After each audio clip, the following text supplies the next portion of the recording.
தமிழ்நாட்டுல எத்தனை கட்சி இருக்கு? நிறைய கட்சி இருக்கும். சொல்லு. என்ன நிறைய உனக்கு தெரிஞ்ச கட்சினா என்னன்னு சொல்லு. திமுக, அதிமுக, பாஜக, சொல்லு சொல்லு. காங்கிரஸ். சும்மா இருங்க. தேங்க்யூ. காங்கிரஸ் ப்ரோ. இவரது தலைவன் இருக்குதே ப்ரோ, சும்மா இருங்க ப்ரோ. வெற்றி கழகம். தலைவன் இருக்குது. வெற்றி கழகம். விஜய் சார் இருக்குது. போட்டோ மட்டும் எடுத்து போட்டா கட்சி பேர் தெரியல உனக்கு. 5 சொல்லிருக்கியா? இது தமிழக வெற்றி கழகம். எப்படி அடுத்து இவரு நம்ம அதான்ப்பா சொல்றா. சீமானண்ணா. சொல்லு. கட்சி பேர் என்னங்க? நாம் தமிழர் கட்சி. இதுதானே எல்லாத்துக்கும் சொல்லிட்டேன்ல. இப்ப சொன்னீங்க பாமக. நான் எங்கடா சொன்னேன்? தமுமுக. சரி, ரைட்டு. அவ்வளவுதான். இவ்வளவுதானே ப்ரோ?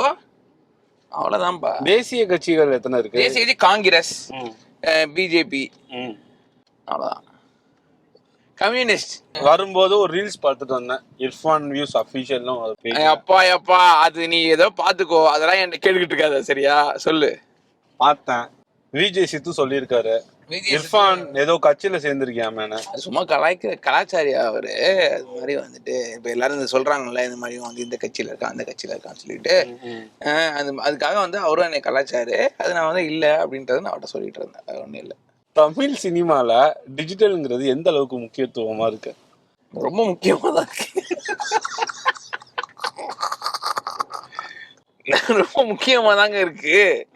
இவ்வளவு பேர் வந்து ப்ரொமோஷன் எல்லாம் பண்றாங்க அப்படின்னா அது ரொம்ப முக்கியம் தானே. அதுதான் ட்ரெய்லரே வருது. யூடியூப்ல தான் ட்ரெய்லரே வருது நமக்கு.